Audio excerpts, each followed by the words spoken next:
So this is how we think of time. Past. No one can see it. If you're on video, I can see it. It's okay. This is going to be so bad. I don't want anybody to see it. I want people to think this is really Just great. think it, yeah. You're going to explain The it. reality is, boom. Yeah. Circle. Past, present, future, all happening at the same time. What the hell does that mean? Don't ask questions. Okay, Just accept what I said. Yeah. Just be like, wow, yeah, totally. Be like everybody else in today's society who hears something that sounds smart and just goes, yeah, I don't want them to actually know. I don't know what they're saying. I don't want to look stupid. Yeah. So just take it. Yeah. Just trust me. Time's not a line. It's a circle.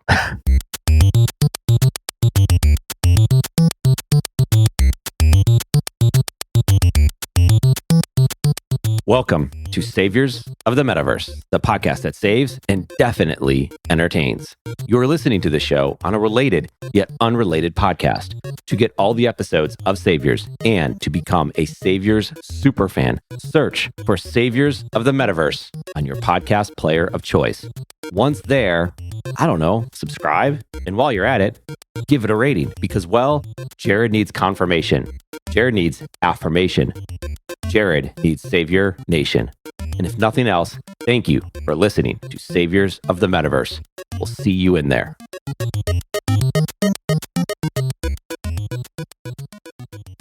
They would used to go out, my old insurance group that I worked at. And they went to the Palm one night, a really nice steakhouse. Yeah. You know, they got their food, they got their big steak in front of them. And there's like this kind of awkward, really nice guy. You know what they call an awkward, really nice guy? Yeah. What? A serial killer. Okay. He wasn't. Maybe he is. Okay. He could be. Because you don't know. You don't know. Yeah. And he just you find the bodies under the house. all up in his plate at the Palm in front of everybody. And then just acted like nothing happened and kept on eating. No. And you were there? No, I didn't. I just heard it secondhand. Yeah. I heard it secondhand. I bet the thing evolved. The guy probably just burped and had a little bit come out of his mouth and kept eating. But when you hear it from three separate sources. Right. You know it's bullshit.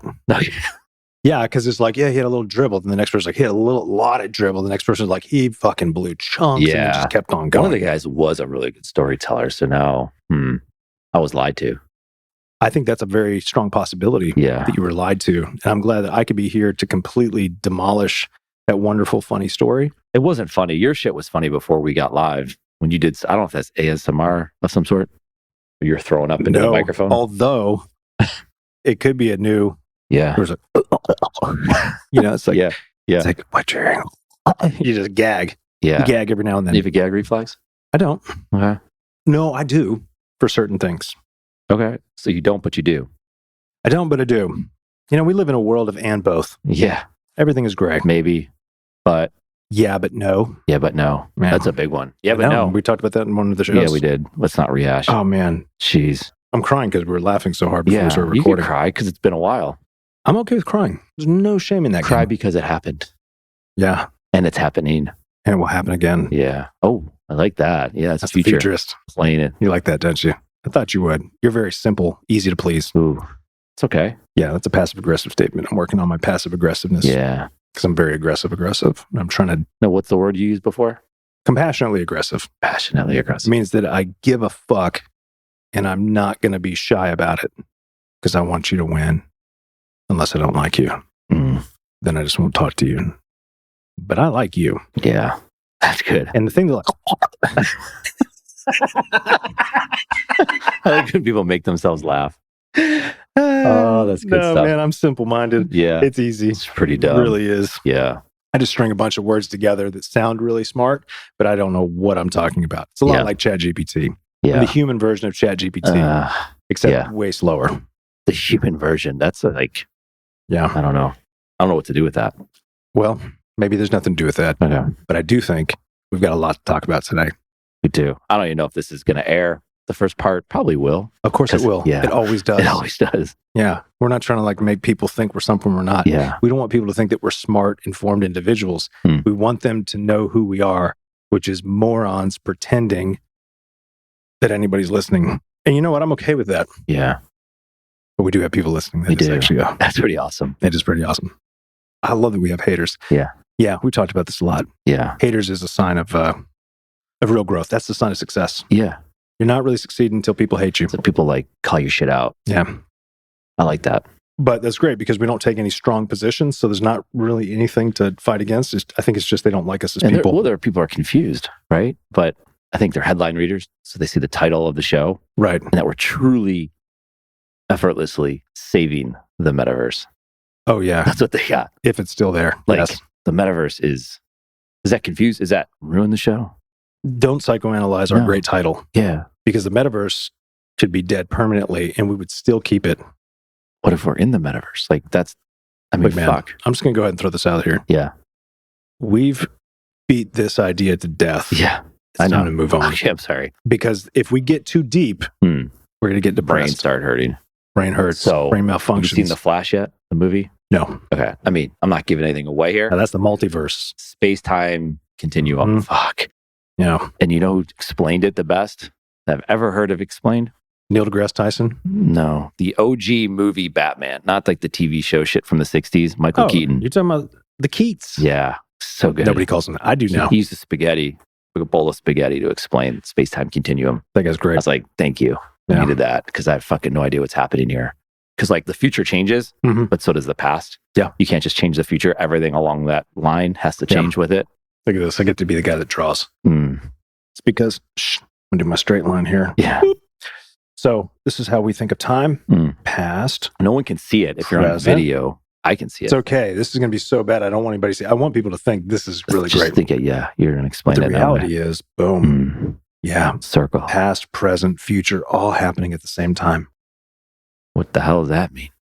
Don't ask questions. Okay, just accept what I said. Yeah. Just be like, wow, yeah, totally. Be like everybody else in today's society who hears something that sounds smart and just goes, yeah, I don't want them to actually know. I don't know what they're saying. I don't want to look stupid. Yeah. Just take it. Yeah. Just trust me. Time's not a line. It's a circle. I get it. Now let's move on. Okay. Yeah. Just accept things. That's how you control the population. Yeah. You say big, smart things. It's like, oh, these two words together in this sentence and the way he said it sounds really important. And I'm too afraid to look like the dumbass in the room. So I'm not going to say anything. And then the guy that said it, or gal, I'm not discriminating. They control population. Yeah. It's that simple. So who are some of those people that are doing that, you would say right now? Oh, man. Come on. You're trying to bait me now. Yeah. You're trying to take me down the old... yeah. I mean, it could be good and bad. How about you tell me? Yeah. Is this too easy for me to just go, I got a guy. Okay. Who's the guy? Here's someone. I don't know his name. We could look it up for sure. No, it's okay. Okay. But we know what he did. He got, was it 5 or 6 people to accept that it was worthwhile to go down on this voyage to go see the Titanic. Shit. We're going dark real fast. But yeah, come on. It's dark, but it's decision making. It is. Would you have done that? No. In any chance whatsoever, I pay you $1 billion. I'll never be $1 billion. Oh, you'd pay me $1 billion? Yeah. No. Have you looked at the craft? No, it's not fun. There's only one window. Yeah. And the thing is controlled by an Xbox controller. It's fucking unreal. I don't even think it's Xbox. That was some like make-believe shit. It was a controller. It was an Xbox controller. It was an Xbox. Yes. Okay. This was that. It's fucking insane. We don't go that deep. And they've had numerous problems trying to get down there. Yeah. I don't know if this was the maiden voyage that deep. I know they have done some pressure testing. So some of the things, post-mortem and not sound... And this is honestly like, all due respect to those who lost their lives. It's terrible. Let's take the human element out of it, Please. As much as you can, because it is sad. I just can't imagine 5 people being in that craft. From what they're saying now, and again, it seems to make the most sense, is that the craft imploded fairly quickly. Right. Millisecond, right. And so they weren't sitting there suffering. Right. Because once it implodes, you're done. But yeah, there was just a lot of bad decisions. I was watching a clip of an interview that a guy did from CBS, I think, went and interviewed the CEO of this company who was actually on that craft. This is maybe a year or two ago. And he was kind of taking the piss out of him. He's like, that thing seems a little bit shoddy. He was like, well, he goes, well, what kind of certification? He goes, and again, I'm just going off of memory, which is not always great. But the guy's like, well, we don't feel the need to get certified in all these various regulatory things because the guy's clearly like, we don't want government oversight on this, or we don't want to slow down progress. And a lot of it is just ideology. Really what it is we don't want to be told that we can't do this. We don't want to be told that we have to scrap this thing. And so they just chose not to do it. Also made the decision not to hire, like military submarine, I don't know if you call them pilots or captains. I don't know. I mean, again, this is just a spattering of information. Yeah. Of course, hindsight is 2020. But you have people like James Cameron, who was invited to go on a trip there, and he said, no way. This thing is not safe. And he told the guys, like, you need to get certified. The guy wouldn't do it. There was one guy who was supposed to be on that trip who backed out the last minute due to safety concerns. Really? He said they were using industrial piping and talking about the rivets and a number of other things. So he clearly knew this craft is not going to be able to make it. Yeah. Why wouldn't people listen to that though? Right? Like if you're going on it, if like you're getting on a plane and there's another pilot getting on, he's like, I don't want to fly on this plane this day. Guess who's not going on that plane? Yeah. I'm not. Yeah. If the pilot says, nope, not happening. Yeah. I'd be like, I'm joining you. Yeah. I just don't get it. Well, I heard a lot of cut corners people are talking about. And there are people who resigned from this company because they didn't like the direction it was going. Yeah. Then they make you sign this document, which you do. If you go to a jumpy house, you got to sign a document. For sure. But you understand the risk. But when you might die. Yeah. So there's that question is like, would you go to the bottom of the ocean and there's a 1% chance you're not coming home? And you're like, shit, I don't know if I would do that. And then if you start raising that number a little bit at a time, that's basically what the document's saying. Yeah. There's a chance you might not come home. For sure. That sounds fucking horrific. And where you're not even sitting, you're on a floor. Yeah. You have a Ziploc bag to use for the bathroom. Yeah. Like, and you're supposed to sit still for 10 hours on the descent. That is a long descent. Yeah. I don't know. To me, it just doesn't. I mean, in one window. I don't get one it. window. Yeah. To me, I'm like, hey, look, at least put some windows on the side. Yeah. So as we're descending, if some cool shit. Yeah. I don't know. What about, so the Coast Guard gets involved. Yep. All these countries are involved. Right. So now we have to go rally all these people together to save this thing that cut corners, that did all this stuff. Now we're putting other people's lives at risk. Well, not really. Because what they were using, they weren't sending people down to the bottom to find this stuff. Okay, with the resources, time, money. But that's what their job is, man. That's what the Coast Guard does. Search and rescue. Save people from stupid shit. That's a big part of their job. They do that on a daily basis. Yeah, I get it. If you go out on a fishing vessel off the Carolina coast or in Florida or you can look at the weather. Yeah, you can look at the weather. You can look at all that. Yeah. If your boat just breaks down, right, call the Coast Guard. They'll come haul you in. Yeah. That's their job. That's what they do. Yeah. I mean, they do other things as well. I get it. Search and rescue is a big part of it. And search and rescue isn't always because the boat sank or people are in the water. I mean, that does certainly happen. Sure. A lot of times just the vessel broke down. There's a whole explorer nation. You know, they're out there, they want to explore. And this is a big shot for them to say, fuck. Well, took a big step backwards. I don't say a back stepwards, which is probably more appropriate. It could be. Yeah. These are billionaires. So some of the things that are really weird about this is that the justification on cutting corners was to cut costs.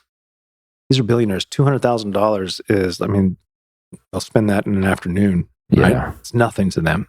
I don't think they would have mind, spending $500,000 as opposed to $200,000 if safety precautions were a little bit better and tighter. Yeah. And again, we have an inclination to trust. If a company is out there, it's got backing and everything else. And I was talking to my buddy Frank. Frank, I know you're listening to this, so shout out to Frank. But we were talking about this yesterday.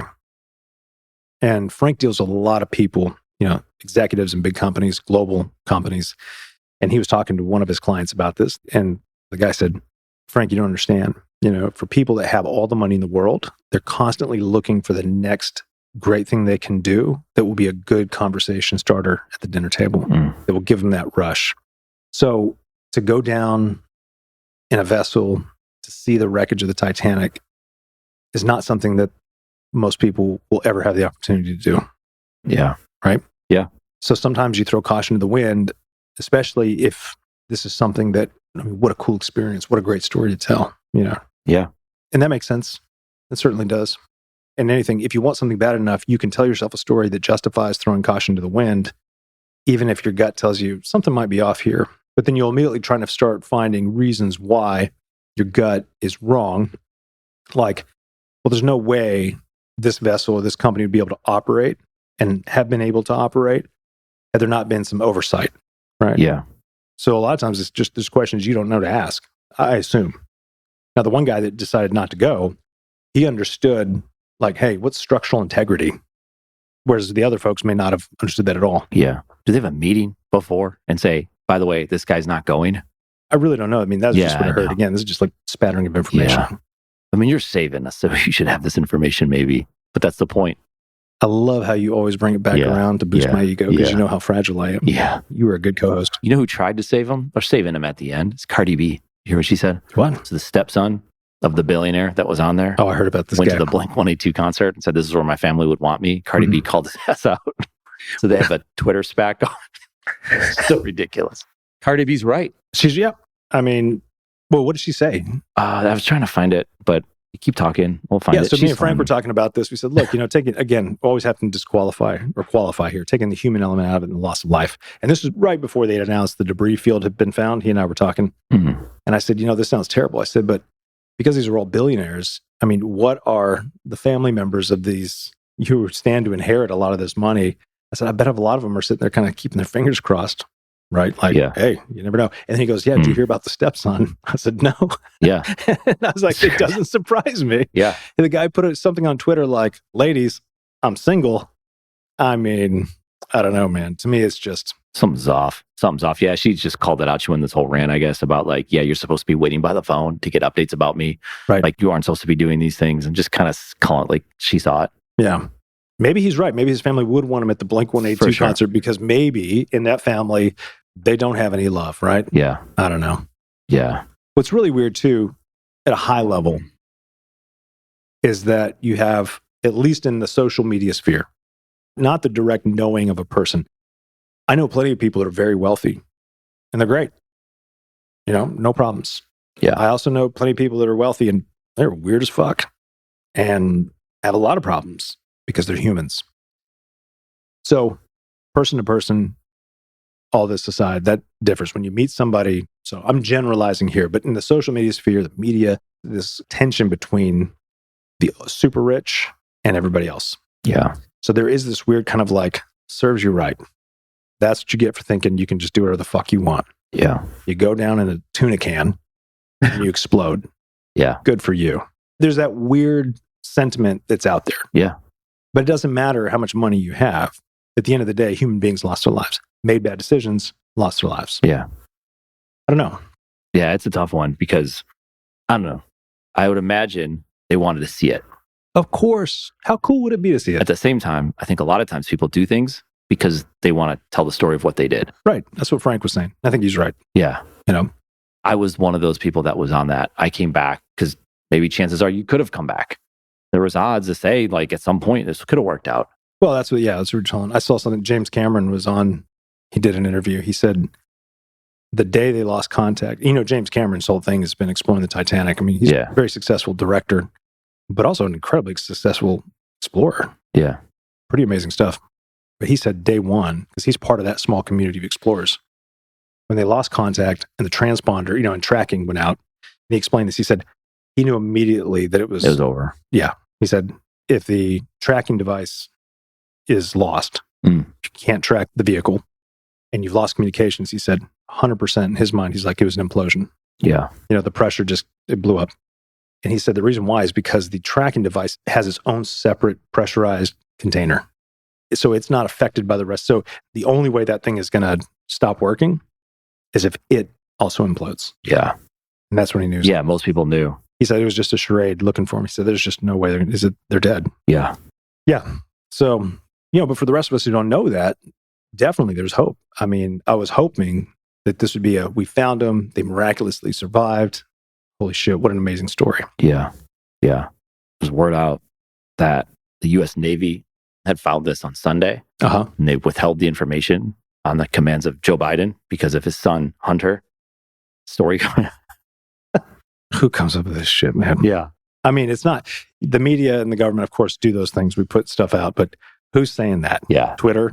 No, this is on Newsweek. Newsweek? It's out there. I mean, it's just something that if you look on, it's going to pop up somewhere in your feed. Yeah. I mean, maybe not your feed, but. No, that's the world of media, though. Yeah. It's here's what's actually going on, but hey, everybody look over here, right? That's what happens. That can be with anything. Yeah. Which kind of brings me to the biggest potential story in all of human history. The entire thing was a distraction. I'm sorry. Yeah. That was a distraction from what? Hunter? Yeah. Yeah, it could be. That's fucked up. It would be fucked up. He gets a little slap on the wrist. Who, that's Hunter? Yeah. Yeah. But it just proves something that we all know, right? It's like, if you've got all the money in the world, law does not apply to you. Yeah. Just doesn't. Yeah. If you fall within the elite and wealthy class, you can buy your way out of just about anything. But not the Titanic submarine. Except that. Yeah. Mother Nature will fuck you every time. Yeah. You can't win. Money can't buy life against Mother Nature. No. Yeah. I could have gotten us a flight out of Charlotte this past week, though. Holy shit. It rained every day. Yeah. Yeah. Let's talk about the weather. That's what you talk about when you got nothing else. Good. We got lots though. Yeah, so we do have lots. Yeah. It is something to talk about. Okay, but It rained a lot. I'm bringing up here what I think is... I'm sorry. No, it's okay. This is great. Yeah, this is good. Missed this. Yeah. The greatest potential story in all of human history broke 2 weeks ago. The mainstream media is not covering much of it. Do you know what story I'm talking about? I don't. I'm so excited. Did you track anything about David Grush, the UFO whistleblower? This guy comes out. There was an article in the Debrief that was done by an author named Leslie Kane, who's been on top of this. She was a New York Times writer, very well-respected journalist. And then in this, the UAP, UFO community, and I say community as in people who have been scientifically looking at this and really following this for a long time. She's one of the most well-respected. Broke this story, very detailed. I'll send it to you. Maybe we should put it in the show notes as well for anybody that hasn't heard this. But he came out to Congress and essentially had documented over, I don't know how long the time period was, but he had several people throughout the intelligence apparatus working on various black budget programs come to him to tell him that the U.S. government has shadow organizations that have programs that are designed for crash retrieval and re-engineering of non-human craft that have either been downed or parked that they have recovered and are reverse engineering the technology, and essentially said these are of non-human intelligence, that there has been reported biological entities, the pilots of these, that have been recovered, and that this has been going on for decades and decades. That it's a mass disinformation campaign that has been waged on the American public. Yeah. I do want to talk about a couple of these things too, because I've heard all the critics. This guy, according to several people in the military and the government and the intelligence apparatus, is above repute. He's not a quack. He holds TSSCI clearance, which again, we'll talk about that with security clearance. He's been trusted by the U.S. government with some of the government's most sensitive secrets. So again, I say all that, we're not dealing with somebody who's like, yeah, I worked as a receptionist. Yeah. Okay. He had people come to him, and at first he even states, I thought this was a ruse, but he had multiple people come to him in confidence to say they've been working on these programs. These programs do not have congressional oversight, and that they don't feel comfortable with how things have been going, meaning that there's no oversight. This is an illegal operation. So several people who want to get out of this. The common argument is that, and I always make this argument about big government conspiracies, is have you ever worked for the U.S. government? Yeah. Have you ever worked in the U.S. government? Because they're not real good at keeping secrets like that. But if you have a program that is not overseen by Congress, then it is plausible for sure that you could have a small group of people that can keep this a secret. So the argument that, well, there's just no way the government could keep this secret for that long is not a very good argument. It's an argument in most cases, but again, congressional oversight is where the government essentially, as far as we know it, stops. If that's not there, then it's something else. It's a shadow government or shadow organization operating without oversight. It's not technically a part of the government. So that could be whether it's either using contractors or we don't have to get into the weeds on that. So anyway, he came out and reported this to Congress. Before he did that, though, he helped draft the legislation on the whistleblower protections around UFOs and UAPs. He drafted that because he knew, number one, he was going to come out and talk to Congress and wanted to make sure that he was not going to go to jail, that he was not going to be prosecuted, whatever. Kirsten Sinema and Marco Rubio were the authors of that bill. He wrote it, they signed it, passed it. Then he came out to Congress and said, by the way, and he delivered this report. The Inspector General looked at the report before he ever sent it and said, this is a very legitimate whistleblower concern and it needs to be looked into. The Inspector General of the intelligence community, if I'm getting this right, was representing him in the beginning for the whistleblower claim and then stopped representing him after he had turned it all in, not because of what he did, but because he couldn't, by law, represent him. If I'm getting this wrong, I'm probably fucking this up. He couldn't represent him since Grush had also left the military. So he can't represent a civilian. So the Inspector General of the intelligence community leaves his firm so he could directly represent Grush as a civilian. This is what I'm hearing. I say all this to build a background. This isn't some weirdo quack who's like, Right. ooh, I'm going to come up with this great story and throw this thing out here. He's essentially saying that we have been reverse engineering technology. There's been a dark Cold War arms race because other countries have captured this as well, that there are biological entities, non-human. He's not saying that they are extraterrestrial. He said they could be interdimensional. They could be terrestrial, subterrestrial. We don't know because it's been held so deeply under, these programs. Nobody's talking about it. And even inside those programs, just because you work on them, you're not going to know every single thing that's going on. The government's great at compartmentalization. Yeah. So if you have good compartmentalization, and something else people have to understand too, just because you hold a really high security clearance doesn't mean you know everything. It just means that you have the ability to be read in on various projects. Talk to anybody that holds a top secret security clearance or special access security clearance who has worked in the government for a long time. They don't want to know something that they don't need to know. Because you know what that translates to? Paperwork. Yeah. The more you're read in on, the more paperwork, the more shit you got to deal with. And You can't get away from it. no, if you don't need to know, don't tell me. I'm just going to do my job. Right. Because I don't want to deal with all the paperwork and the bullshit and everything else that comes with it. Just let me do my job. Yeah. So this is what we've got going on right now. Yeah. Mainstream news isn't really picking it up too much. Yeah. But News Nation did a whole interview with him. It's worth watching for sure. There's all sorts of, I just found some articles about it in depth. Yeah. In depth. Like it talks about his service career, 14 years, decorated, a lot of awards. Yeah. I didn't do it justice at all. This guy is. Yeah. We'll put that in the show notes for sure. But if what he's saying, it's now there's going to be congressional hearings about this. The Whistleblower Protection Act was also put into place because he knew several of these people who've been working on these black budget programs that don't have congressional oversight do want to come forward, but they got to have protections. The critique is always, well, this is just hearsay, right? I think this guy's full of it. Again, his pedigree would say otherwise. Or, maybe he's part of a government disinformation campaign saying that there's a big mass disinformation campaign, right? Like going down the rabbit hole there. Sure, all those things are possible. I think it's unlikely. But the other thing too is that people don't understand how clearances work, how compartmentalization works.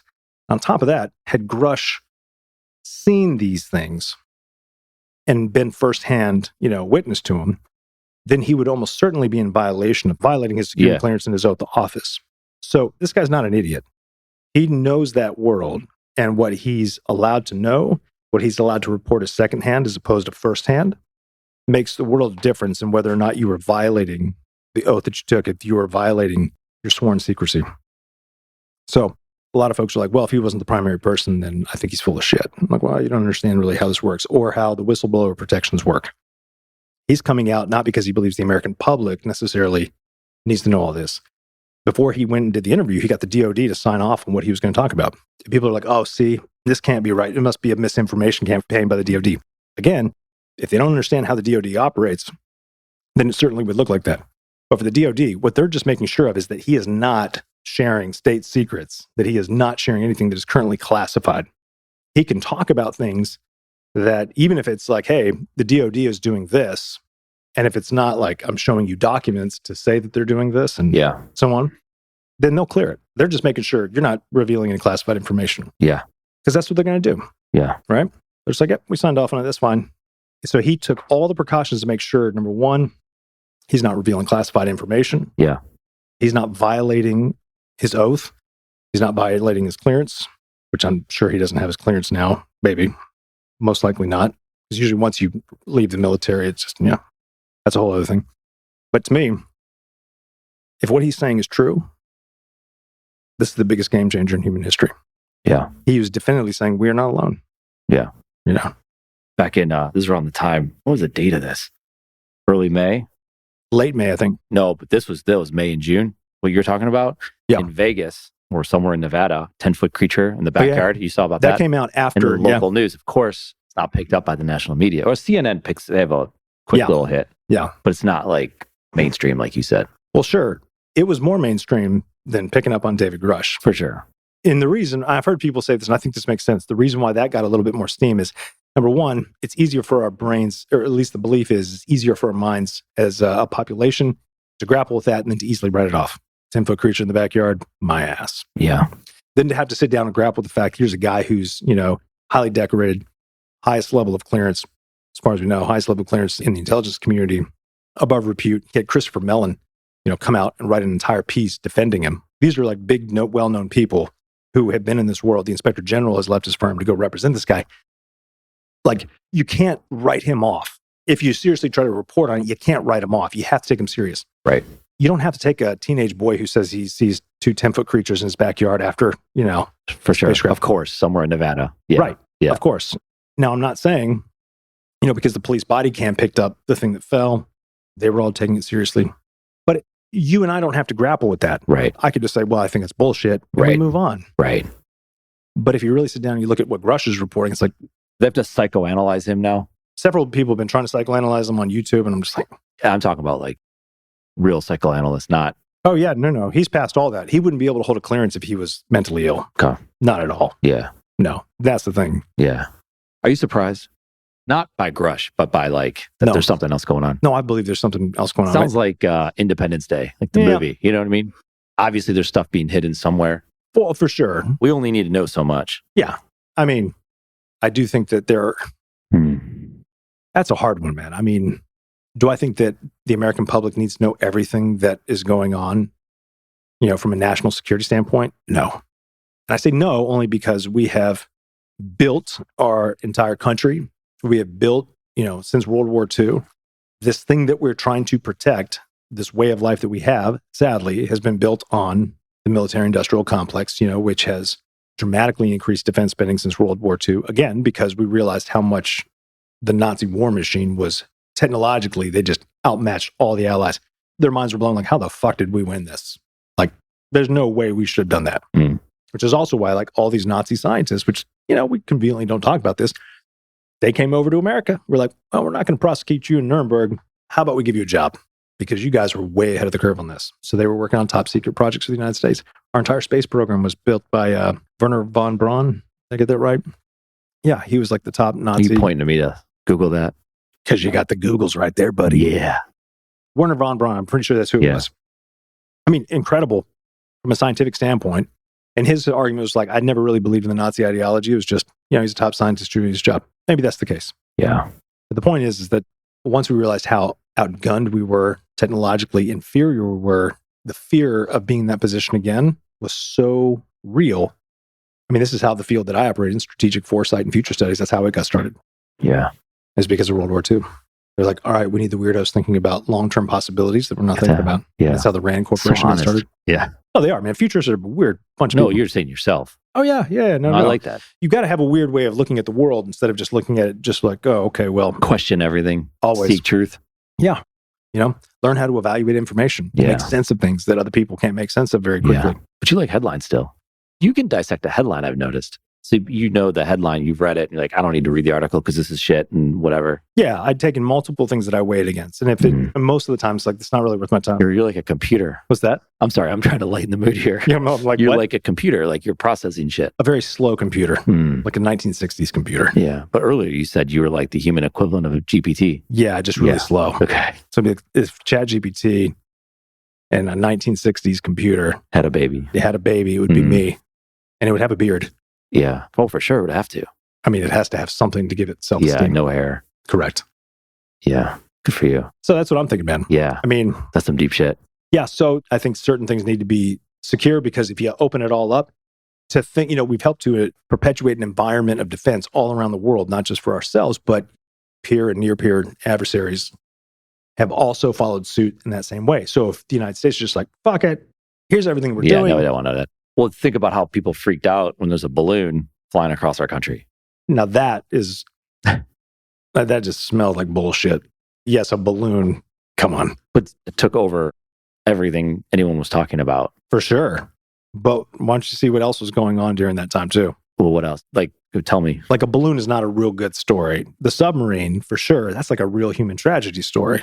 Right. But a balloon from China? Yeah. The point is, though, once we see what's happening and then we freak out, the collective we. Yeah, for a second. Not you and me. I don't know. Like certain things, and again, I don't know. My suspicion with the whole Chinese balloon was like, I certainly could see that was, I believe it's a Chinese balloon. Or it's a balloon that, could be attributed to China. I mean, all of us spy on each other all the time. We spy on our allies and our allies spy on us. Yeah. It's the world we live in. For sure. We have a tight relationship with Israel, for example. We spy on Israel all the time, and they spy on us all the time. It's just like, we just want to make sure there's no fuckery going on. Yeah. It's a good word. But, we work hand in hand on various things. Yeah. But we still spying each other. Yeah. That's how all that stuff works. But the balloon stuff just seemed a little That was last summer, cheesy. wasn't it? That's crazy. Well, it was in the fall, I think. It was. Was it in the winter? No, that's the winter. Yeah, time. Relative. Time continuum. It was, actually. Yeah. That's right. It was in the late fall, early winter. Shit. Why did I think it was the summer? Because I was at the beach, but it wasn't warm out. Oh, nice. About it. Nice just digging that one in. When all of you back here I was wrong. I'm admitting that I was wrong. You were wrong. You shouldn't have been at the beach unless you were looking for a balloon. Yeah. Imagine, though, like, if you're working on something like Grosh is working on. Yeah, it's Grush. Go ahead. Grush, I'm sorry. That's okay. Well, you said you were throwing other names. That's a lot of fucking work. Like, all day, every day.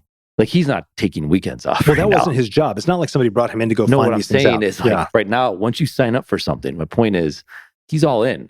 Oh, for sure. That's the other thing people don't realize, too, is no 3-hour trips to the beach for that guy. Fuck no. Not without security detail. Yeah. I mean, seriously. I mean, people also don't realize this. I think he was 14 years in. Yeah.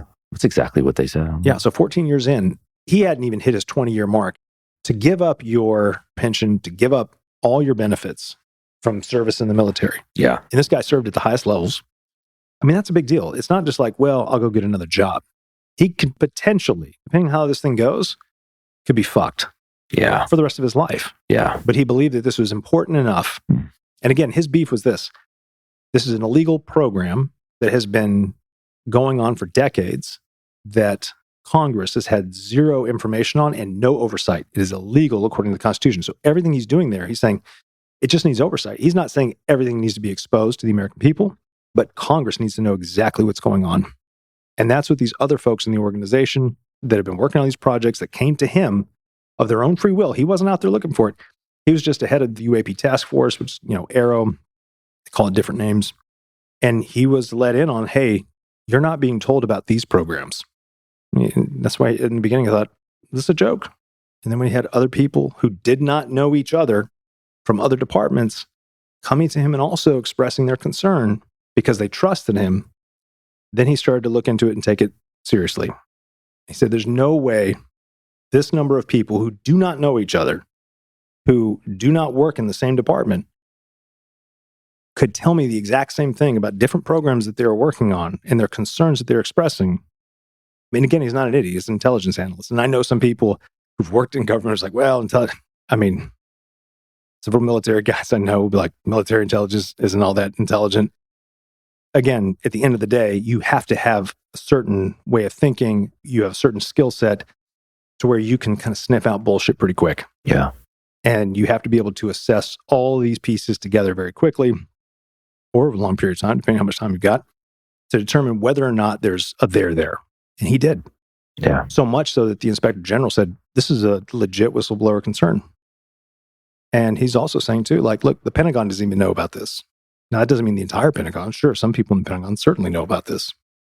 So there's just layers upon layers upon layers that, he's taking the time to really kind of unwrap them. I would imagine some other countries know about this. Oh, they do. Yeah. He was saying that. He said, he was putting it out that there's I don't know if you call it a shadow Cold War, an underground Cold War between us and other adversaries to reverse engineer this technology the fastest. And for him, he said, this is a danger to our national security because if we're doing this without congressional oversight, we're putting it into the hands of people that are able to make whatever decision they want to make that could lead to catastrophic results for the world. The other thing he was saying is that it's been reported to him is that the technology exists right now that would pull us out of poverty, energy, that would solve all those problems. So you also have large interests, again, allegedly, oil industry, pharmaceuticals, the banking system, whatever it may be. These are all special interests who do not want the system to change. And what he's saying is the technology exists that would make all those irrelevant. And it's been held from the American people and from the world for decades.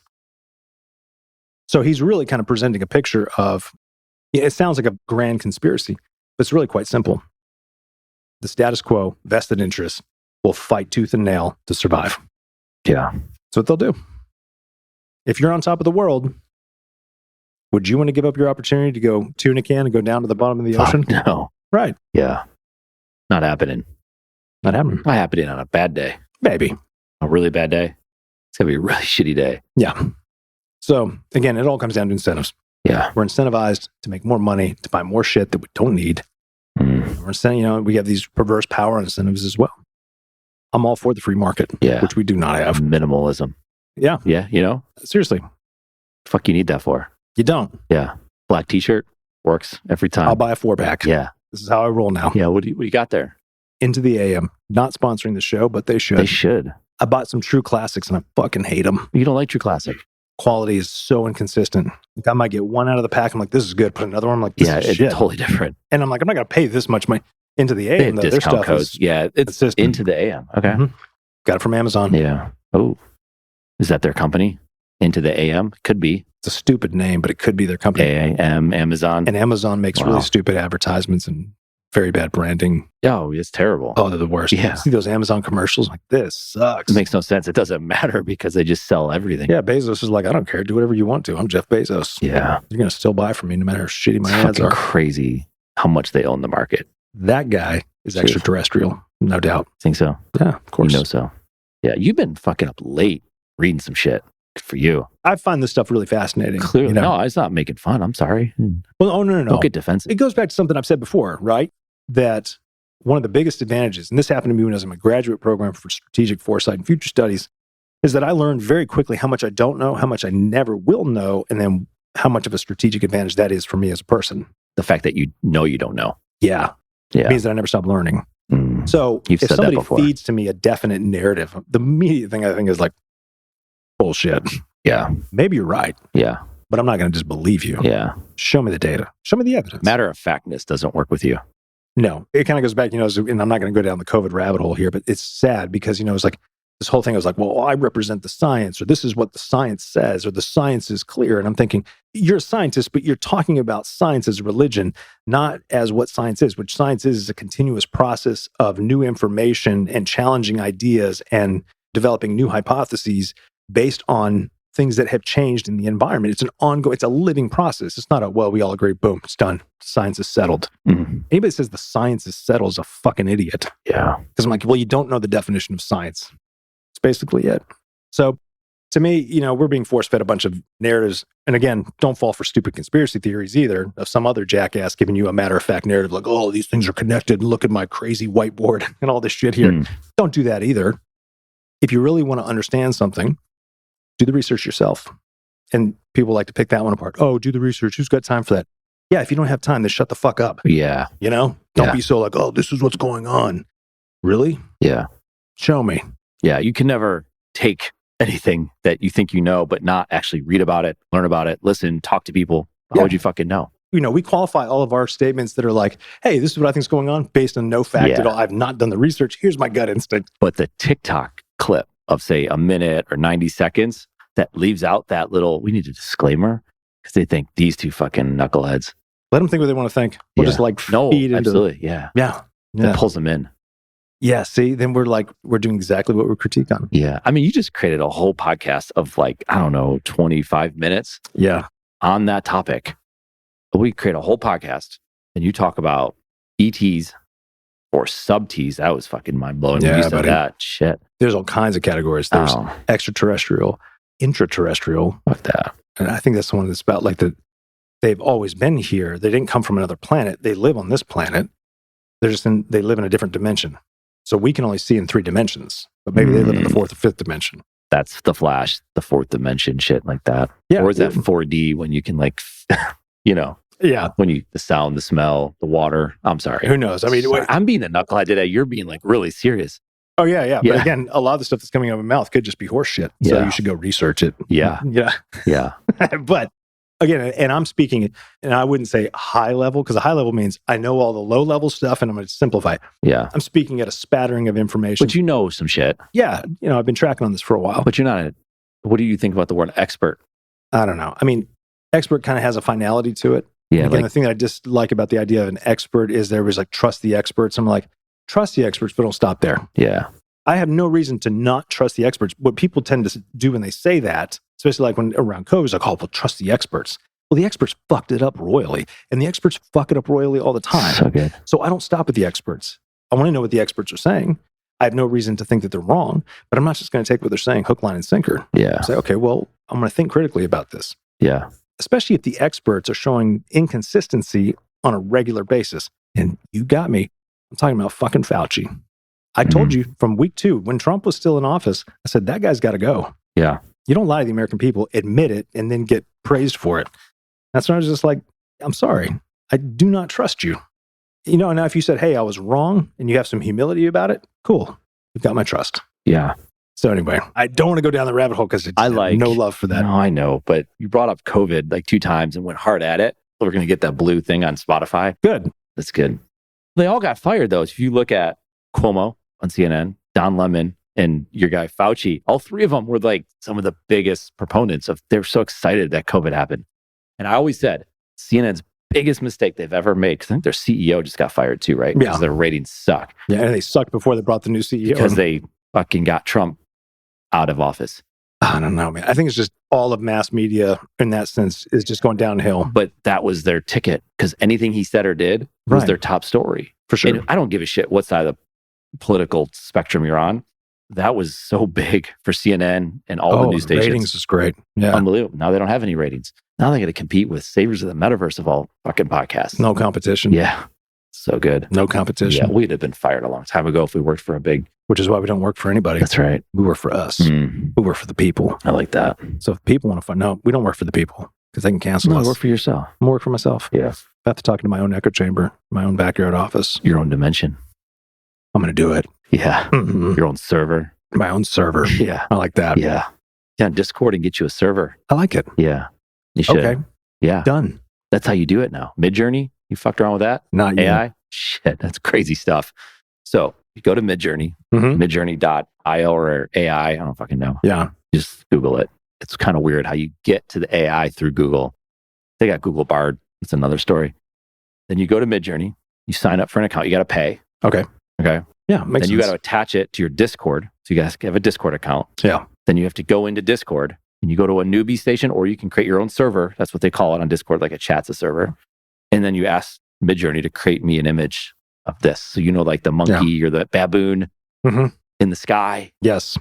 riding what's the baboon riding? An elephant, I think you had. Definitely. Singing songs. Something that was riding an elephant, I think. Something like Or that. riding a baboon. I don't know. It'll create that shit for you. But it's all done inside of Discord. It's fucking wild. Yeah. Which, you know, I signed up for Discord just so I could have access to Midjourney, which I've never taken the rest of the time to go and do.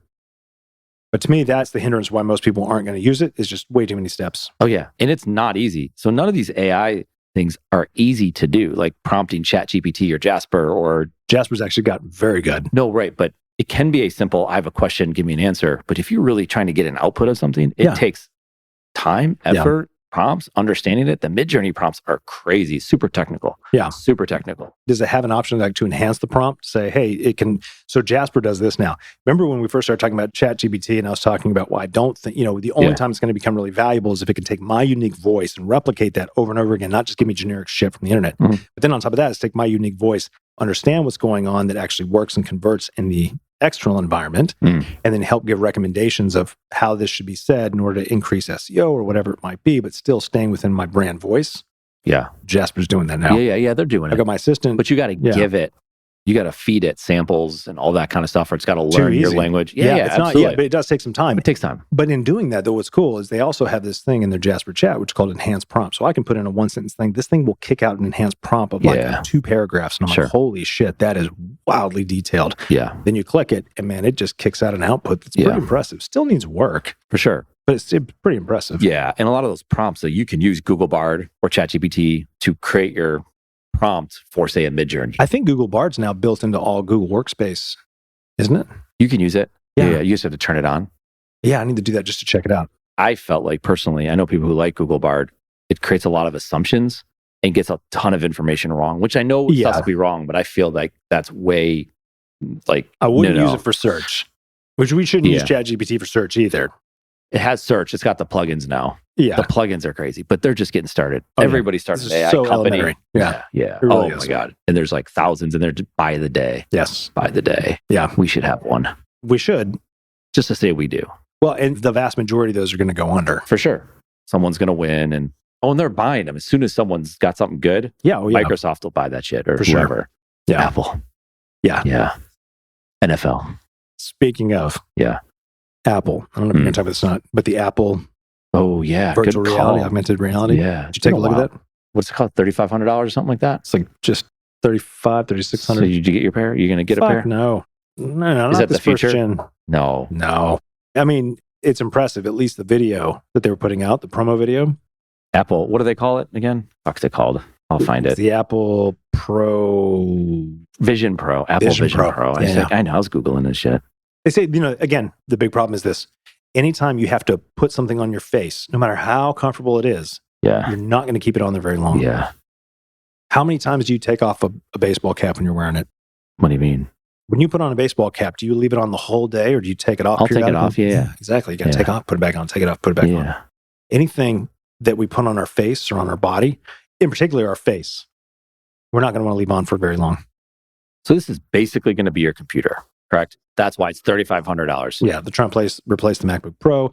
The technology that they're saying this thing has is pretty impressive. I mean, it's pretty dope when you see it. Like, oh yeah, that's kind of like Iron Man when he's fucking around with some shit. But he's not wearing glasses. It looks amazing. Yeah, it really does. How are you typing? Oh, with your hands? I think so. Yeah, he's got a virtual keyboard right there. A virtual keyboard. So, he must be using hand tracking. I don't know. Yeah. I mean, but the way they made it look too. Oh yeah, I guess it'll be virtual. So you touch it and it'll work. It's going to go this way. I mean, Apple's not creating the shit if they don't, some version of it in some time. The jury's out for me. The cost of entry has to definitely go down, or this just becomes a niche product that... Yeah, but if you want a really good computer, I get it. Right now, computers are, for a really good computer, let's say you're spending $1,000 for a good one, $2,000, $2,500 for a really kick-ass computer. Yeah.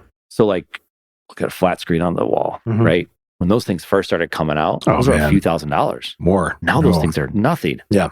Nothing. So that's an antiquated model right there. Like nobody would pay anything for that. Piece of shit. Yeah. Sorry. Whoever bought that. Oh, no, I'm sorry. I'd buy that for an office. I wouldn't buy it for home entertainment. And it's been here for some years. But point being, which we're off track all of a sudden. What track? We're never on track of anything. The cost will come down. Yeah. So the first model is going to be expensive. Right. And I would be interested in the second or third generation. Right? Because this first model, they've done the beta and all that. But really what they're looking for is the early adopters to pick this thing up, people who have the money to do it. And they're really looking at power users. For instance, so I actually would probably fit in the demographic of this. Yeah. Right? My guess. Saviors of the Metaverse should fucking have this, and they should do our podcast fucking. We should reach out to them and ask them. Can we share the same screen? I'm sure we could. We'll just ask them for two. Say, hey, look, we've got a podcast called this. I think we should actually try and do this. Yeah. Say, send us two of these things, and we'll do our entire show in this. All right. So there's a guy who's developing all this sports science data, using it on the Apple Watch. It's fascinating shit. Got a podcast coming out soon. Shout out to that. But Apple reaches out. They want to learn about this stuff, and he's like, I'm not talking to Apple, because what Apple does is they're inquisitive. Yes. They want to learn. And they're just going to do it. They're fucking take the idea. So they're going to find two people that look like us. Next thing you know, saviors of the Appleverse are going to come on and they're going to take over. They're going to try to take over. Yeah. Attempted coup. Yeah. Of sorts. It's not going to work, but they're going to try it. Yeah. And that's what they're after. This whole thing is to take down our podcast. Somehow. I like the way you're thinking. That definitely makes us feel really important. It does. Yeah. But yeah, I use the MacBook Pro. They're, I guess they're M1. So it's not the most expensive. Like I didn't get like all the extra billionaires versions. But but the device itself is designed for creators. Like if you need a lot of memory, a lot of storage if you're, in the speed rendering high definition videos. So if you're creating and doing all of that. Yeah. Yeah. So now again, compared to somebody who gets paid to edit video, I'm a piece of shit. Yeah. Because I do it for myself and for my own business and things like that. I got the Air. Yeah. But it's not the same as like the MacBook Pro, I like the M1 or the M2. I got the M2 Air. I spilled coffee on it. It's the first fucking time I've ever spilled something on it. That's great. And I have the Apple Care Plus. Yeah. It's like all this shit you got to add to it. So I go down there and I've never done this before. What do we do? He could feel it's like sticky. It's not kind of something fucked up with it. Yeah. It's like, here's send it out. They call me back 2 days later. Get it. Looks perfect. Start doing it. It's like acting weird. It's like I fucking go back. And the guy opens it up. He brings me in the back of the Apple store. There's security back there. Yeah. He's like, you're not supposed to be back here, but I got to show you some shit because it's too bright out. So I got to show you the inside of what your computer looks like. Yeah. He's like, whoever put this little piece in, put a broken piece in. I'm like, are you fucking kidding me? So Apple fixed it. didn't fix it. Yeah. They gave me a broken piece of shit. So they had to take it. I said, no, get the piece, come back in there. They fixed it. Took them a day. Yeah. It's working great. Yeah. It was my fault. So I take all the blame. I wasn't mad. No, but if they're going to make you pay for Apple Care to, and then they give me a broken piece. But they were super nice and they took care of it. I spent about 2.5 hours on the phone with Apple because, I've told you about the Bluetooth issues I've been having with the 14 Pro Max. It's like, this is the nicest phone you got. And it's the shittiest Bluetooth experience I've ever had because it was getting outside interference from various power lines, even gas lines. It was weird. I was tracking all this stuff. I just pay attention. Where's it constantly going out? Yeah. And it would go out and then it would just be quiet for like a second or two. And then it would speed up to catch up to where it was. And I was like, this is the fucking worst. Yeah. Spent plenty of time with Apple on the phone. We did the remote scan to find out if anything was wrong. Everything they could tell was the hardware was fine. Took it into the Apple store. Same thing. We did an even deeper dive on all this stuff. And so, all right, well, let's just do a complete factory reset. Don't upload, don't go back and take your data and because maybe there's a software glitch. Yeah. We're fine for 3 weeks. Start fucking up again. Jeez. Called them. They told me to ask for tier 2, all that kind of stuff. Spent like 3.5 hours on the phone with the guy from engineering. This guy was really smart. I mean, we were troubleshooting all kinds of stuff. And what was this for? This is for the Bluetooth connection. So, of your phone? From Bluetooth. Fucking just send you a new phone. Which they already did. They did that, and it also fucked up. And I said, okay, the first time, that's an important point. The first time, once I had to finally talk to tier 2 support, I said, look, she's like, all right, well, let me get you somebody to engineer. I said, hold on a second. I've already spent a lot of time on this. I said, can you guys just send me a new phone? She's like, oh, yeah, we can do that. She goes, yeah, thanks, because, God, dealing with engineering, you're going to be on there with hours. We'll just send you a new phone. I was like, great, thank you. Yeah. So they did. And then it was working fine, and it started fucking up. I was like, all right, well. This is a you problem, sounds like. Yeah, but they could never find out what was going on. So we spent like 3.5 hours figuring this out. And if anybody's listening to this podcast and has the 14 Pro Max, or they said it's even, it's like the 13s, they're all running on the same type of system. Because the last phone I had was the XR, no problems at all. But basically what it came down to is that Bluetooth is antiquated. It hasn't been updated since the time it was developed. It's still running on 2.4 gigahertz, which is what everything runs on. That's like a device, a smart home device. Yeah. It's a flooded channel. Yeah. And it has multiple channels. Ugh. It's just flooded. So what's happening is the phone is constantly trying to find the best connection in a very crowded spot. Yeah. And it's flipping through all those channels. And so it's doing what it's supposed to do. It's just not doing it as like the technology has superseded the Bluetooth technology. Yeah. So anyway, all that said, we couldn't find anything wrong. The phone was doing what it was supposed to do. I'm doing what I'm supposed to do. We even tested with a buddy's Apple AirPod, because then he could also do like a diagnostic on the AirPods. So he could get both devices. This was really fascinating and probably a super waste of time for everybody listening. It's unbelievable. But being able to diagnose these two things, well, I do think it's kind of important because I know other people are dealing with Bluetooth shit issues. Yeah. So the key is that you need to talk to tier 2 support, talk to them about what's happening, get them to diagnose this stuff. So good. But come to realize that what it is, ultimately what we determined was that it is getting interference from power lines and various other things, because it would only happen when I go into neighborhoods, not when I'm on the highway. Going to neighborhoods where they're doing construction, new power lines are being put up, where there's underground buried utility lines, and it would just fuck up. Yeah. Either disconnect me completely or just scramble the sound. But what it is that Bluetooth is so overwhelmed, and the technology is designed to handle the technology is faster than the Bluetooth technology. Yeah. So it's creating kind of problems like this. So I know some folks are working on it to try and fix that problem, but that's what's going on. So he did a full diagnostic. And then at the end of the day, the Apple AirPod Pros worked a lot better than my other Bluetooth headphones. And he talked to engineering and said, we're going to send you a brand new pair. Just hopefully this helps. We know it doesn't fix the Bluetooth problem, but just as a, thanks for spending the time to do all this. Sent me a brand new pair of the Gen 2s, which Apple's earphones have never fit in my ears. Yeah. But these apparently... They work. Oh, they're fucking great. Yeah. Because they stick in my ear. Yeah.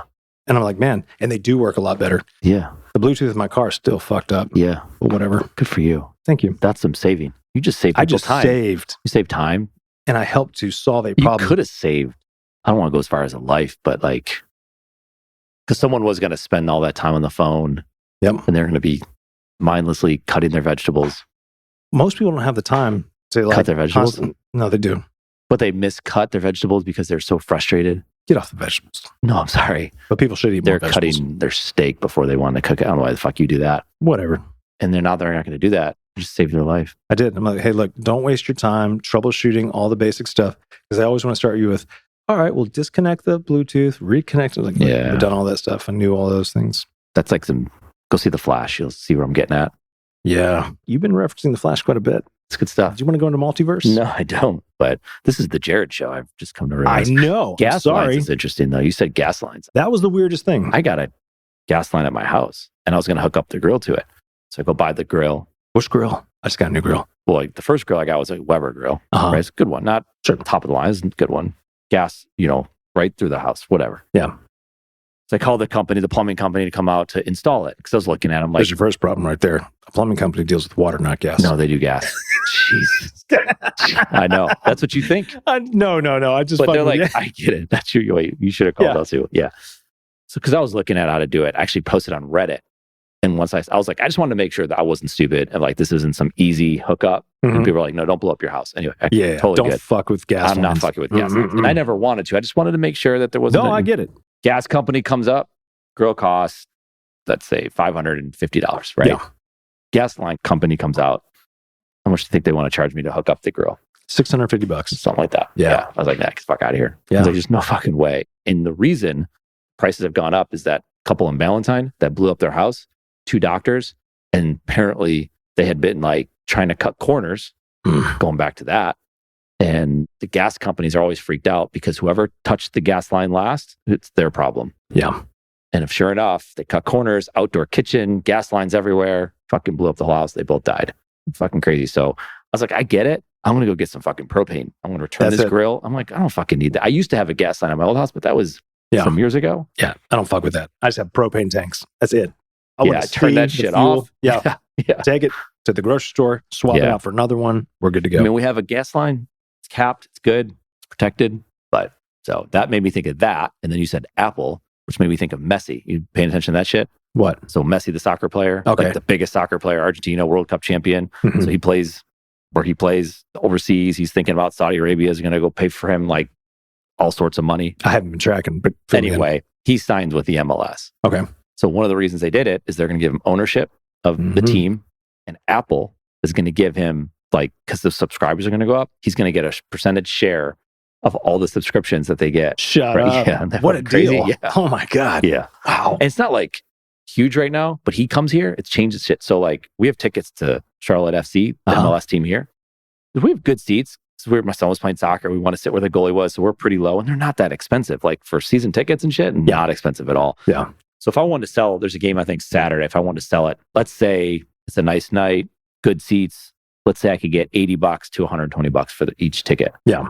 Messi's coming to town, Miami. Those tickets, what do you think they're going for? Oh God. I don't know. $2,000. Easy. Yeah. I mean, I don't know what it'll change to. That. But are you going to sell them or go? Oh, I'd probably sell that shit. Like, I don't need to go.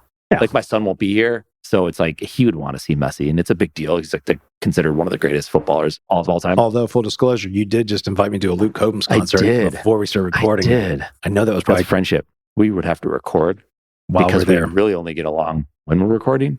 That's true. I cannot stand you when the mics are off the other way, but yeah, you got there first. Good for you. I did. Thank you. Yeah. So I don't know. We're going to do that. And we'll see. Probably not. Your wife won't let you. No, I'm too lazy. Yeah. Well, I don't like big venues anyway. If it was like in a small, more intimate venue. I do too. I agree. He was playing at Coyote Joe's in Charlotte. You know, I've never gone and to we were any going to of the go, venues here. and it was so fucking late. It was like, he would have come on like at midnight. Oh, God, yeah. And it was like a Thursday. I was like, fuck, I'm we're old. so tired. No, I can stay up. You can? And then we're like, fuck it. Yeah. So we didn't go. And then sure enough, like right after that, he's like fucking enormous and playing. Now he's, oh my God, sells out Bank of America Stadium for Friday night. That's wild. Fast. Yeah. And so he put another show for Thursday night. It's fucking crazy. Good for him. Yeah. I know he was at App State. Is he a Boone native, though? I don't know if he's from Boone. I know he went to App State and shit like that. But we could find out, but let's not. The summer concert tour of this year is Taylor Swift, though. You've been watching those videos? No. Why not? I mean, Matt, you don't like her? I don't dislike her. Okay, I just don't care. Yeah, it's good stuff. My wife and daughter went. They loved it. I'll tell you what I do care about since we're talking about media. And, you know, I'm going to move us into Netflix. Great documentary on Netflix. Tour de France Unchained. No joke. Very well done. Yeah. Especially if you've never watched cycling. I'm sorry. It's okay. I'm telling you. It's so well done. Now, obviously, I like it because... Do they all cheat? Not anymore. Yeah. Oh, they don't anymore? They fixed that shit. I mean, they in all the sports, right? I don't know, man. But we were led to believe, like you were talking about before, that all these people, whenever they say, is all right, Steve Jobs is a good person, yet he's using children in, third world countries. Yeah. Well, here's the thing. So Lance Armstrong. I don't think, well, look, back when I was racing, again, as an amateur, but I mean, there were guys in my field that were taking HGH.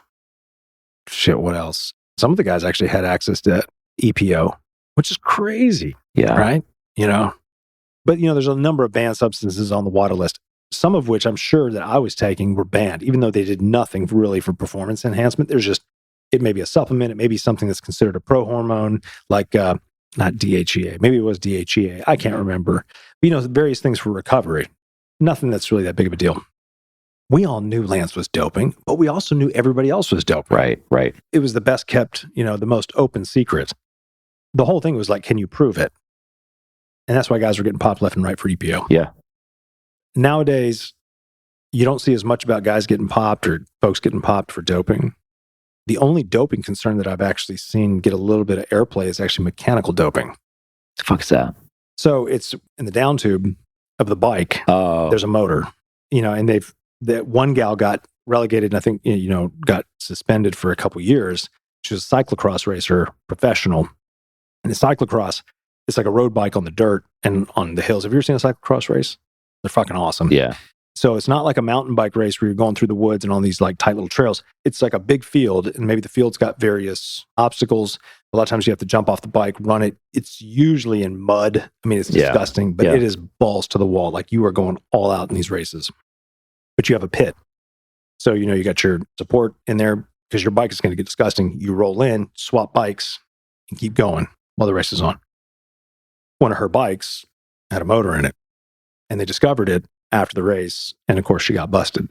So there's been concerns that there are folks, there's suspect, like when somebody's crashed and pedals keep turning after they've crashed. Look, that's weird. Oh, that's a little bizarre. There was this most famous scene. This is actually Fabian Cancellara was a phenomenal racer and one of the biggest races of all time. Still to this day is a race called Paris-Roubaix. And it's over the cobbles. It's brutal. It's just legendary. And there's this moment where Fabian Cancellara, and I think it was Tom Boonen, again, unless you know cycling, these are two big guys that are big time. Like both of them are winners of Paris-Roubaix. Really strong. And Fabian Cancellara does a bike change, which is also kind of weird. Like, unless you have mechanical, he rolls around a corner, swaps off his bike, jumps on the other one, and he and I think Tom Boonen and another guy are on the breakaway. He attacks, but usually you're getting up out of the saddle and you're just going raw and just really putting in a dig. He doesn't. He just rolls away from these other guys. And these other guys are not chumps. They are some of the strongest riders. They're evenly matched with Cancellara. He just fucking rolls away on the cobbles. Everybody's watching this going, but nobody was thinking about mechanical doping because it wasn't really a thing. Jeez. So the rumors started coming out later. Maybe he didn't. Maybe he just was that freakishly strong that day. Also, they're all doped, but still, if the guy behind you doped, right, it should still be even. Yeah, and doping doesn't make you superhuman. Right. It just means you can suffer longer and, you can work harder. Yeah. Anyway, Tour de France Unchained, really good. Most cycling documentaries about all the, how dirty the sport is. And let's be honest, cycling is dirty by nature, sadly enough. So do I think guys are not doping these days? No, I think they are. I just don't think they have the test to test what they're doping with. Yeah. Nonetheless, most sports are that way. Yeah. But watch the documentary, it's good. You actually get to understand the dynamics, the drama. I mean, I looked at it through the eyes of somebody who's never watched cycling, has never gotten into road racing, and it would get you hooked. Like you actually start to give a shit. How'd you do that? How did I do that? Yeah. I've gotten really good at disassociating. Yeah, that's good. It's like how I can watch my own videos and be very critical, but I'm like, I just don't like how I stand on camera. It's like, no, I just look at it as somebody who I don't know. Go, I like this guy. Yeah. 9 times out of 10, the answer is no. But there is that one time. I'm like, that's the keeper. Yeah. That's how that works. That's all you need. That's all I needed. Yeah. That's good. Unbiased would be really cool. That's like a superhuman ability to have that. It's tough. Well, yeah. Or you're just like a psychopath. I don't know if I used the right one. Maybe sociopath? Yeah. Some type of path. Yeah. Empath? Yeah. There's all different versions. Like Lots of terrestrials. paths. So many paths. And yeah. So many paths. We're on a path. We're on a path together. This really has been the Jared podcast. I'm sorry. It's okay. I just kind of realized that's my self-awareness kicking me. Yeah, there was one where you were not feeling well Yeah. and had to carry the team. But you came today and you're like, energy, you're at the beach, little glow. Got a little glow about me. I'm pregnant. Yo, because that's the thing. Is it? Shit. Yeah, that's why I send you the pregnant man emoji all the time. I'm trying to tell you. Oh, really? You do send that a lot. It all comes together now. That's a thing. That's like a thing where like the rate. I'm sorry. I shouldn't go anywhere. No, man. It's just so stupid. It's so fucking stupid. Oh, I did start watching the movie Idiocracy again. I hadn't seen that since it first came out. Back then it was funny. Oh, you got to watch it. Luke Wilson. Oh, man. He's putting up a chamber like that freezes him. It's supposed to only be for a year as a military experiment. It's ridiculous. Oh, it's a Mike Judge movie. Okay. It's really good. We just watched Office Space. Oh, that's so good too. Yeah. I didn't realize it was based on the guy, the stapler guy. What's his name? That was based. Mike Judge wrote shorts about that guy. Yeah. That's what it was based on. Which is funny because that character that he plays in that, every other movie that guy is in is nothing like that character. Which a lot of times you see people play characters that are very similar to the last character they played. Nothing like it. I can't remember the guy's name. Milton. Yeah. It was Milton. Mm-hmm. Yeah. Yeah. Mike Judge did some good stuff. But you need to watch Idiocracy again. Okay. It's very... Maybe for the first time. Yeah. Or watch it for the first time. You'll be shocked at how prescient it is. It's just so spot on. Yeah. To where we are. Stephen Root played Milton. Is that who that is? That's him. It's who? Stephen Root. Yeah. I've seen him in so many other movies. He's in Barry. Have you seen Barry? You would like that. The show. Yes. With Bill Hader. I haven't seen the newest season. I just started it. So good. So good. And I love it how he is like, he's a Marine. He's an assassin. Yeah. He's a killer. Mm-hmm. He goes to acting class and like just wants his normal life. Right. Well, it's similar. Two very different storylines, but it's very similar to the show Patriot. I'm pretty sure I've talked to you about that. Amazon show called Patriot. One of the best shows I've seen ever. Sadly, they only had 2 seasons. Did they end it or did it? I haven't finished season 2. I hate when they do that. I've been slowly working my way because I know it's going to end. There was this show during COVID, Blood something, and they owned a resort down in Florida. And it was really good. And it pulled you in. It's the guy from the coach, Eric, from Friday Night Lights. The hell's his name? Never watched Friday Night Lights. Man, I'll tell you the guy's name. But anyway, it was after season... No, it was after season 3, Kyle Chandler. Eric Taylor's the character name, but Kyle Chandler. Okay. You just go down this web and you can find it. Bloodline. And they just killed the show. Oh, that was the one about the brother who... There's a family. There's a family. In the beginning, right? The dad dies. But wasn't the brother in jail convicted for a murder that he didn't do or something? Something like that. Is that what it was? But then they just end the show. That had several seasons. 3 seasons. But what I'm saying is the show never had a conclusion. No conclusion. So once I heard it, you're like, come on. Although I think it'd be kind of cool for like more stories could be written and then they end with the cliffhanger. Yeah. And it might be like in the middle or it could be a short story. Right. And it's up to you. Yeah. It's called what? Fan fiction. Yeah. It's called fan fiction. Okay. I'm sorry. Yeah. Fucking get with the times, bro. Yeah. Jeez. I just poked my eye. But fan fiction. Yeah. Oh, yeah, dude. You don't ever see it. You don't see a lot of fan fiction, though. You have a fucking answer for everything. Jeez. Yeah, man. It's how I protect myself. But that's like child type stuff. They do it for adults, too. What, having an answer for everything? Fanfiction.net. Yeah. Oh, it's got a .net. It's like choose your own adventure. Yeah, choose your own adventure books are great. Yeah. That's a lot like what Foresight is. You're creating multiple pathways to the future, and you get to choose which one you want to go down. Ooh, 50 Shades of Grey was fan fiction? I didn't know that, but I'm not surprised. Modern fan fiction. It was written as fan fiction for the Twilight series of books and movies and played off the character of Bella and Edward. No idea. Yeah. It's wild. People come up with some fascinating storylines. What about postmodern fan fiction? Oh, yeah. Postmodernism. Where nothing means nothing. Yeah. Postmodernism is like, it's not good, right? We're not fans of that. No. Okay, cool. Not really. I just want to make sure. I'm not a fan of postmodernism. I don't care enough. I think it's more of, I respect it as an intellectual thought process. I'm like, okay, interesting. But it's when an ideology invades real life in such a way that it tries to forcefully insert itself in everybody else's life whether that's postmodern thought, which is what, like a lot of the woke debates are about. Yeah, broad skepticism. Ugh, that's disgusting. Well, it's just like it's making broad general assumptions about various things, and then nothing ever concludes because that would go against the ideology. Things are all inconclusive. That's ridiculous. But it's the same with like religious ideologies. You try to force a religious ideology. I mean, postmodernism, in the way that it's been pushed these days, is definitely a religion. But you look at religious ideologies that are pushed on folks, it's just like, when the conservative right was trying to push a lot of like evangelical-based ideas, it was like, no, don't fucking do that. I'd like to say that I embody the American spirit. I am very much of the independent mindset of just leave me the fuck alone, and I'll leave you alone, and we'll all get along. Yeah. And it's like, give me the opportunity to grow and expand as much as I want to, as long as I'm not hurting other people, which is at the core. It's like, then we should all be good. You should be good. But don't force your bullshit down my throat. I think most people feel that way too. Yeah. That's why people come to this country. They don't come to this country to be like, hey, I want you to tell me exactly what to do all the time. I want you to control my life. Most of them have left a country like that. That's what a lot of the people's concerns are right now, is like college, for example. I know we killed this horse, but they teach you, generally speaking, what to think, not how to think. And that's a problem. And like you said, people don't want to come here. Don't come to this podcast what to think. Like, use your own judgment. Yeah. Don't take what I say. Some of it's pretty good. Sure. Maybe it provokes some thought. But, take it with a grain of salt. Yeah. I mean, I think it's important. Don't take what people say. Take it at face value, but don't buy it hook, line, and sinker. And if you really care, dig deeper. Yeah. I'm just looking at our podcast reviews to see if there's any new stuff out there. People are fans. Yeah. Here all day for the saviors of the metaverse. My man.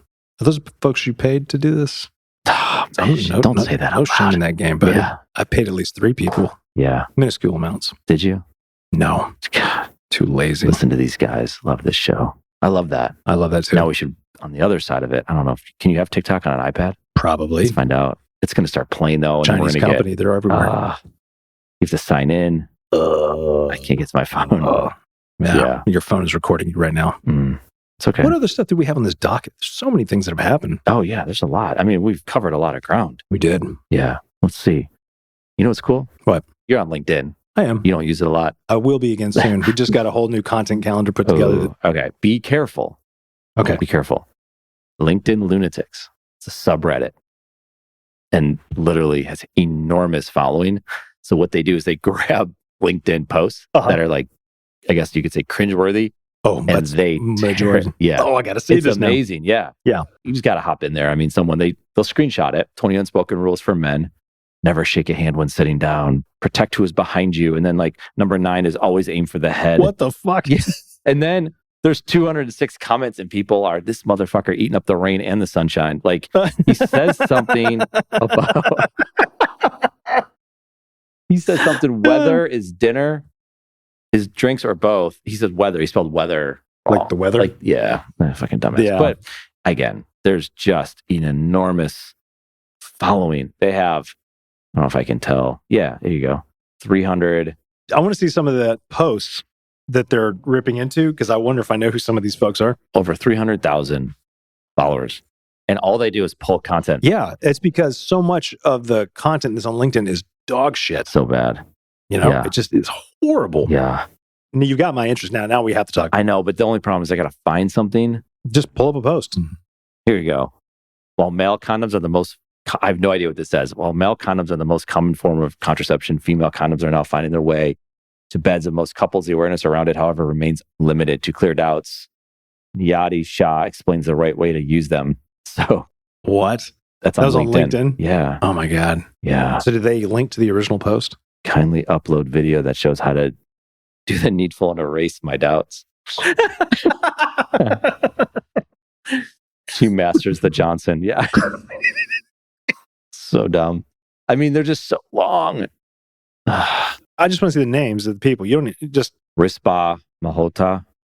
Yeah, I was 23 years old and blah, blah, blah. And I'm so famous now. And he's got 200 something comments on here. People just ripping him.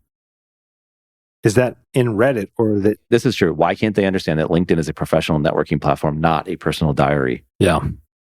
What does FFS mean? Fuck for sure, something like that. They will share anything and everything, thinking they are celebrities. LMAO. Yeah. Yeah.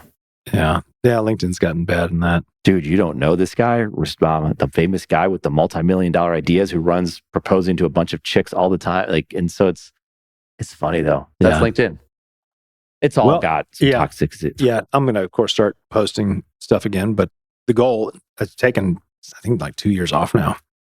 But the goal for me is really just, like in all things, seriously, is in all new content that comes out, just like why we do this podcast, is that, folks that interact with me or that hire me, I want them to know what they're getting, right? I'm going to attract the kind of people that enjoy this show. Yeah. Right? Like, I'm not going to wear a suit jacket or a collared shirt anymore. I wear a black t-shirt because it's comfortable. You wear a green one too. Yeah, no, I'll wear a t-shirt. No, it's fine. T-shirt, jeans, and then some, Yeah, wow, look at those. Thank you, buddy. Yeah. That's my uniform. Is it a great uniform? Why don't you wear boots? Summer. Too heavy. Really? I like loafers, man. Like, just slip them on. You can slide. Slip them off. You slide it. Slide into my loafers, slide on out. Yeah, slide into the office. Slide into the office. Talk about the future a little bit. Exactly. They're just easy. Everything I do, all the decisions I make at the heart of it comes down to a utilitarian value. Yeah. I buy 4 packs of these shirts that fit my awkward body nicely. Okay. Like, oh, this is good. My short torso and long legs. God, you're awkward. Oh, yeah, dude. Jeez. Think about the people that are truly awkward. No. Then, check it out. Okay.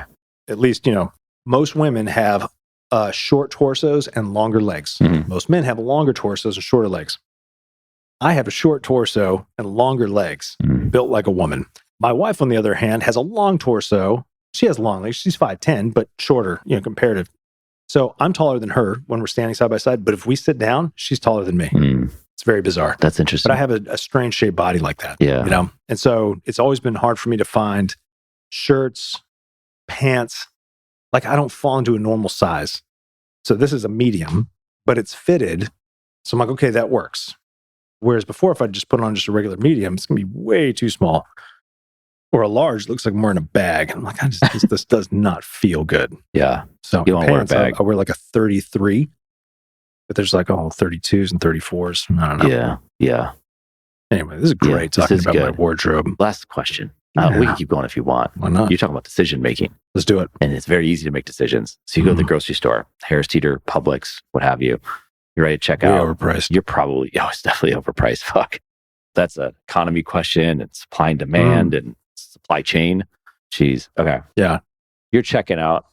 Your total price is $140.26. And the cashier says to you, would you like to round up? Yeah. I was asked, what for? Okay. 100% of the time, if they go, if it's supporting some, like a military, charity, I'm like, yeah, of course. Okay. But I want them to tell me, like, do you know what you're asking me to round up for? I almost always say, yeah, sure, round up. I mean, why not? Yeah. Okay. Sometimes, if you're just having fun, it's like, what percentage of this actually goes to the... But again, that's like such an old school way of thinking, because if you really think about a good nonprofit, to say that, the percentage of the proceeds, like the vast majority of the money that comes in goes to the people that need it, like that's a good thing for sure.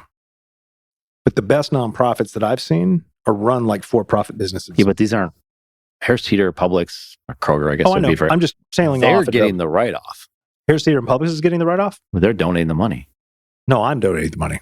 Yeah, but I would have to I guess you're right. Yeah, because I'm buying. Not that. So they're doing it as a business decision, and then they get to tout that we donated all this money, but you didn't. I get it. They're matching it. Interesting. So at the end of the day, here's the thing I would say possibly is the charity, the organization, the 501c3 on the back end of it is getting something from it. So that's a good thing. For sure. If they truly do, is it truly going to charity? I don't know. There's so many questions in it. Look at you. Yeah. Conspiracy. Oh, I don't know what to do with that. Yeah. What do you see back there? I don't know. No, back behind me because you were looking. Oh, there's a big dark clouds rolling in. Take a look at that. Yeah. Oh, wow. I'm just saying, I thought we were done with this rain, but I think we might get ourselves a NATO. Little NATO. That's a short for tornado. NATO. NADO. Yeah, man, we had a big old NATO come through. Why don't you just say tornado? There's this show we were just watching, and the guy was simplifying every word and just doing just like you just did it. It's like unnecessary. You could be an actor. Thank you. I've been waiting for somebody to say that. That's the podcast. That's the aim. To get Jared started in an acting This career. is my body of work. Yeah. These are my headshots. Yeah. Yeah. Yeah, I like that. You have a portfolio. I do now. Yeah. Get that. I do now. By the time this is out, I'm going to have it all in a folio. What would you just write down there in your folio? I don't know. I'm illiterate. You don't want to talk about it. It didn't work. Credit card upcharges. Like what? We were just down in Florida. My brother-in-law clued me to this. So a lot of these places, you go out like restaurants. Mhm. Apparently now, restaurants, on top of the gratuity they may add to your party, they're adding a sometimes 5 to 7% credit card usage fee. So because you're paying with credit card, they're tacking an extra 5 to 7% onto the bill.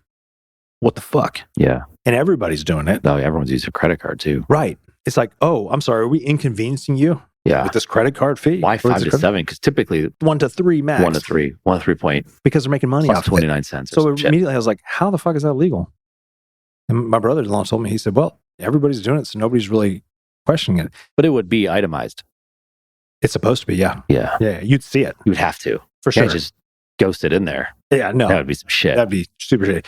But if I see it on a bill, and I need to research this to find out how legal is this, because sometimes it's as simple as, oh, well, if the customer requests that it be taken off, they can just take it off. Because then in that, there's all kinds of dumb shit like that out there. So then I'll just say, take that off, please. Yeah.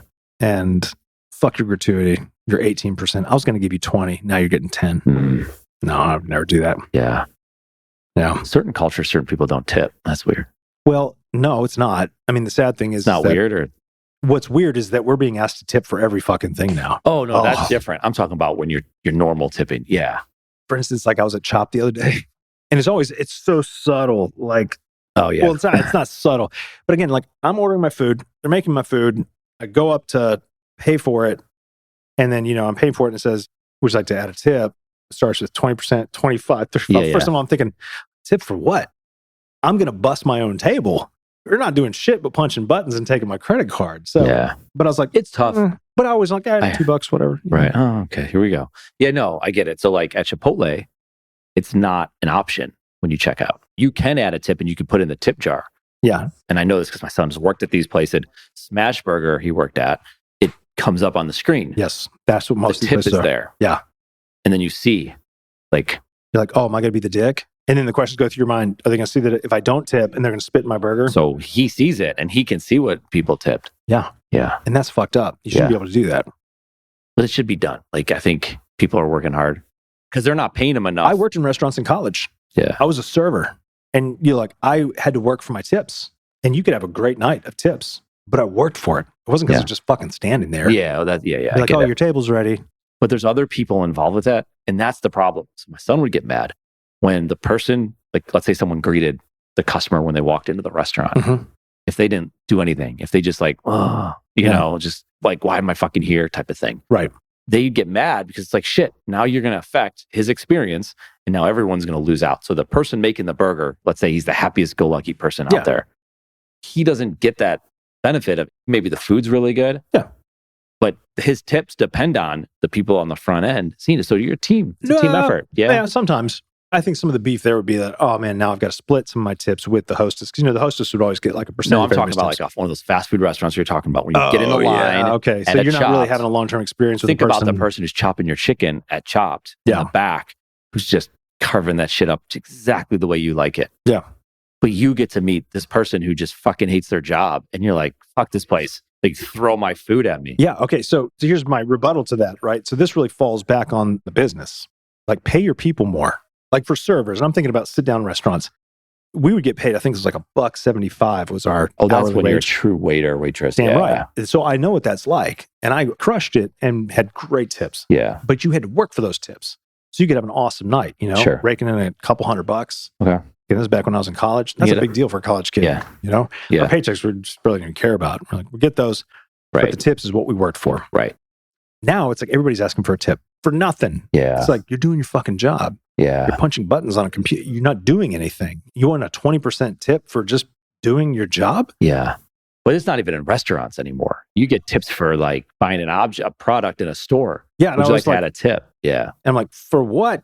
And here's the other thing too, right? Like in Chopped, for example, everybody's raised their prices on everything.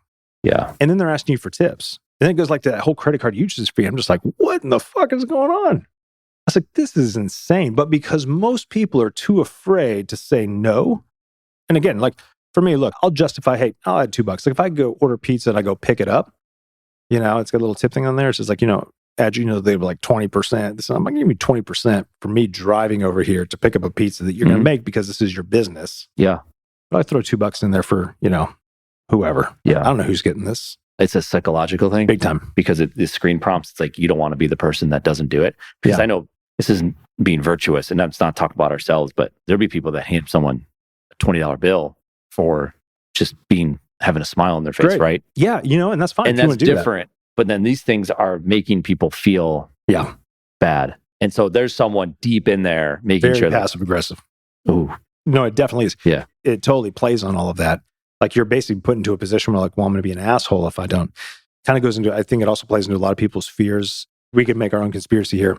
This right here is the testing grounds for a social credit score system. Yeah. Is that if you don't, like, it's going to be able to track your purchases. Did they tip? Did they not tip? How well does this person fit into society?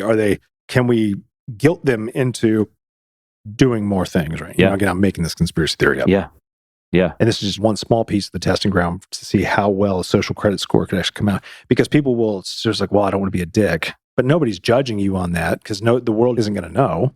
But you're guilted into it. Yeah. I don't know. That's good, dude. It might be a stretch, but you know what? I think we could make a pretty good case for it. Yeah. Get everybody freaked out. Now that I'm thinking about it, Eric, I think we need to do this so that they end this passive-aggressive tipping model, and then we put the burden back on the corporations to fucking pay their people something decent where they don't need tips to help subsidize. I don't need to subsidize your workforce. Yeah. I think we could end it here on the fact that we're requesting tips. Can I drop this mic? Can I pull it out and drop it? No. Oh, my bad. Sorry. Finish. Jeez. Go ahead. I'm sorry. We could ask for tips. Saviors. I'm not above it. I'm okay with being a hypocrite because I have self-awareness. That should be all you need to know. 20%, 25%. Of what? Exactly. You got to buy something. Yeah. Yeah, this isn't going to work. You can't do it of something. Fuck it. No. Let's stick to our guns. We are not going to be part of the problem. Could buy him a Celsius or a cup of coffee. I don't drink Celsius anymore. I've gone back to Red Bull. Sugar-free. Core water. Core water? Yeah, I got some in my office. It's good. Uh-oh. Whose is that? That's an alarm. That means it's over. Damn it. Yeah. All right. All right, man. I guess we're done. Yeah. I love you. Love you. Bye.